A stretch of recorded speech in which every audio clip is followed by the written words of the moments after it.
What up, nerds? This is your Supreme Leader, and today I want to talk about the Fandom Menace again. And what I really want to touch in this video is about the things I've learned while I was part of the Fandom Menace. It was during the time where I used to listen to a lot of creators on YouTube, like Geeks and Gamers, That Star Wars Girl, World Class Bullshitters, Nerdrotic, etc., saying how Disney was corrupting Star Wars, Marvel, and Hollywood itself, how the SJWs were gonna ruin Hollywood and all that good stuff that they always talk about on their channels.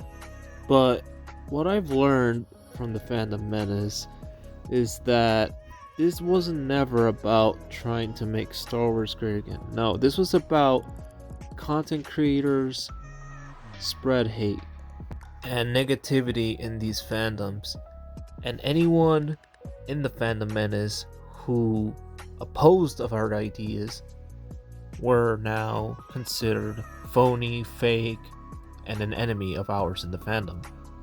Luckily, I was able to learn that our opinion is not the only one that counts, that I have to remember that at the end of the day, other people's opinions matter too, and we should take an importance of how much their opinion matters as well, in a respectful way. And that's another thing too, which is my next point actually, respect. Another thing I've learned from the Phantom Menace is to learn to respect my opinion, which is something I didn't do when I was with the Phantom Menace, because I would believe everything these guys would tell me. I would literally eat it up. If they said The Lion King was gonna be bad, I had to think it was bad. And you know what's sad? I fell for it. I actually believed everything Jeremy said. I actually believed everything World Class Bullshitter said. DVD Overlord, whatever the fuck that guy's name is. Their judgment and their statements clouded my mind to the point where my opinion and my way of thinking was now evolving into the way they were thinking. I was starting to talk like them, started to act like them, because I thought what they were saying was true. And you know what's funny? Sometimes the things they say can be true, but not all the time. That's the thing. Next thing you know, I started disrespecting other people and other people's point of views. But at that point, I had no respect for Star Wars anymore. I basically lost it because I started acting like these buffoons. And Star Wars every time for me was starting to be something I really hated and getting irritated because the way these guys portrayed and everything. And then I was looking at The Force Awakens and The Last Jedi as if they were the worst things in Star Wars history. But no, that's how deep they've manipulated my mind and all that. And I think of it sometimes as being blind, and that's what I was while being with the Phantom Menace. Blind as hell. I never got to hear what the other person on the other side had to say. And what's funny is that I was about this tiny close of not seeing Solo. And I only went because my sister said, hey, let's go see Solo, A Star Wars Story. Despite it being a box office flop, I went ahead and see it. And the movie wasn't bad, to be honest. It was actually one of my most underrated favorite Star Wars films of all time. But I was still naive and blind to see the truth, which is another lesson that I learned, which is listening, of course, which is something that I refused to do, which was not only listen to other people, but to myself, something that I lacked of. But glad that I did, because if I didn't listen to my sister, I wouldn't have seen this amazing Star Wars film. And something else that I have learned from the Phantom Menace is that people can be toxic. For instance, if you do a video about, let's say, how good The Last Jedi is, you're gonna get a bunch of squares come into your comment section and say, oh, you're a phony, you're this, you're that. But the number one insult that hurts the most, especially for anyone who's a Star Wars fan, is to have another Star Wars fan tell you you're not a Star Wars fan for liking the Disney Star Wars trilogy. It could be anything in Disney Star Wars. If you like The Mandalorian, immediately, you're a phony. If you like the Obi-Wan Kenobi series show, you're a phony. If you like The Force Awakens, The Last Jedi, Rise of Skywalker, Rogue One, Solo, you're a fake fan, a phony. Or I like this one right here. Oh, if you like the original trilogy, or you didn't like it, you're a phony. Oh, if you like the prequel trilogy better than the original trilogy, you're a phony. Or the other way around. You like the sequel trilogy better than the original trilogy? Oh, immediately 100% phony in Disney shill and all that hot garbage that fans like to spit out. Like, what the hell is that shit? Like, when is it gonna stop? When are we just gonna sit down, have a civilized conversation, and talk about Star Wars, without having to go that deep and insult one another, Just look at this comment, for example. I got this just a few hours ago. And this was in my Why I Left the Fandom Menace video. And then I get this comment right here telling me, "You're not a fan of Star Wars. Anything Disney makes will never stack up against the real Star Wars material. If you really love Star Wars, you would be sick to your stomach with what they're doing. We are getting crap material because of people like you. You're destroying your own franchise. Real fans will push back against Disney." This, ladies and gentlemen, is an example of toxic bullshit right here. This person already called me out saying that I'm not a real Star Wars fan. And who the hell give you the right to say what I can and cannot like? Real Star Wars material? Man, you got some serious issues, my dude. And why would I be sick of Disney Star Wars if I'm actually enjoying what I'm seeing? And the reason that we're getting crap material because of people like me? No. The reason this person is saying that is because he doesn't like Disney Star Wars. So he takes out his hate on me instead on the company. Because I am liking what I'm seeing. Brent, if it's okay to call you that, there's actually people out there who actually are enjoying Star Wars right now. And I'll be damned if I'm going to fall down to your level just so I could give you the pleasure of hating Star Wars, which is something I'm not going to do, even though in that video that I made, I said, I'm done hating Star Wars. I want to sit down and enjoy it, just like old times. And if I have to hate it, okay, I'll hate it. Sometimes people can like and dislike things. That's normal. We're all human at the end of the day. And to make things even worse is that you actually point the finger at me and the people who like Disney Star Wars that we're ruining the franchise, when in reality it's people like you and most Star Wars haters like you guys that are destroying the Star Wars franchise in reality and making it unenjoyable for us who are trying to sit down here and try to watch Star Wars. But this right here is a pinnacle example of the toxic hate that we get for liking the Disney Star Wars trilogy. Which, like I said, it doesn't even have to be Disney related. This could even go beyond just liking the prequel trilogy over the original trilogy and you still get hate for it. Or liking everything and you still get hate because you like the Disney trilogy. Or because you like the prequel trilogy but you like the other. See, it's a never-ending hate story.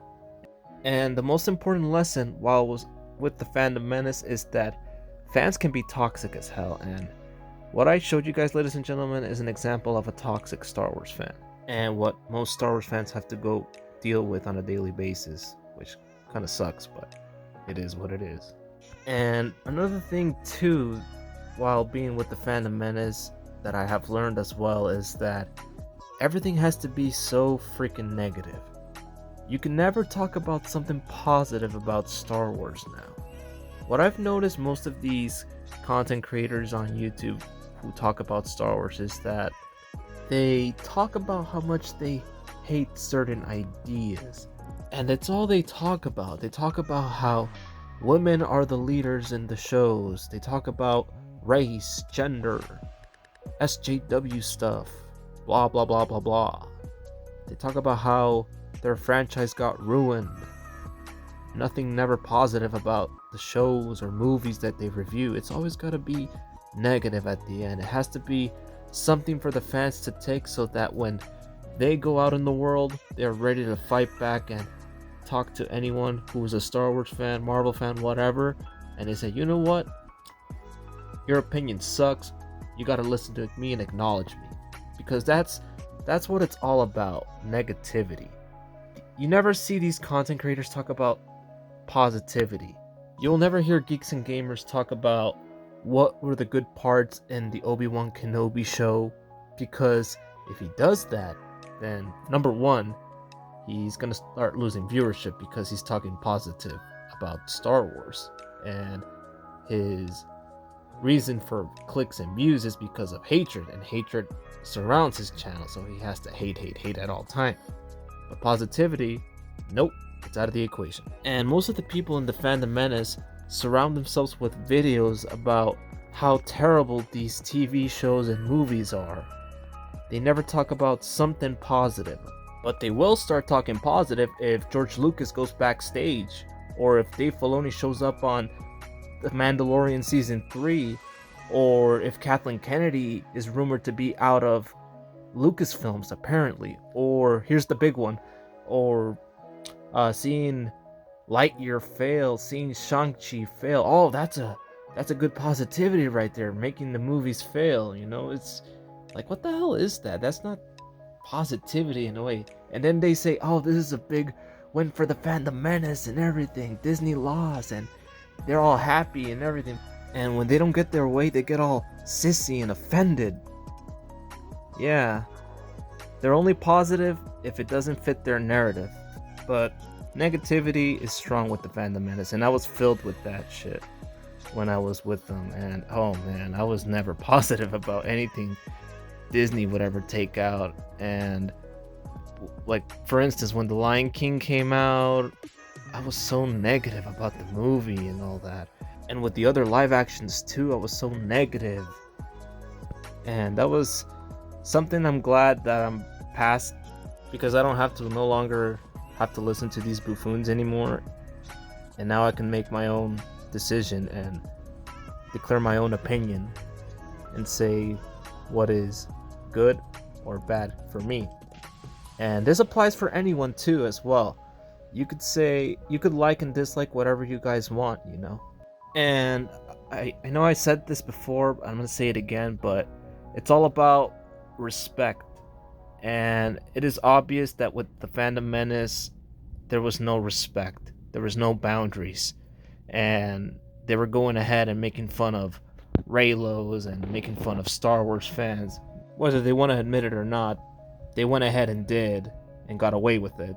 And I think that's another thing I've learned too, is that they were never held accountable for their actions. And when things happened when they did, they were trying to go around it and try to make sure people don't remember that. But still, there is evidence in the Fandom Menace that they have showed their true colors. But in the end, they're not going to listen. They're not gonna be met with moral or reason, and they're just gonna keep continuing spewing hate to the Star Wars community and saying how everything Disney has done ever since they got their hands on Star Wars has been terrible. The fans, some, will keep continuing blaming them for ruining Star Wars for them, because apparently they think that we don't care about Star Wars, when in reality we do. And we will continue to fight for what we love, and we're not going to let a couple haters tell us what we can or cannot like, because they don't like our opinion and have no respect for it. So yeah, we'll still be here at the end of the day, but we'll see what happens. Well, my friends, I think I'm gonna wrap it up here. This was my lessons that I've learned from the Fandom Menace, and boy, was it an experience I will never forget. But sure, a couple lessons were learned along the way, and all I can say is that thank you next, bitch, if you all get that reference. And as always, more content coming soon. Like, comment, share, and subscribe. Our goal is 900 subscribers.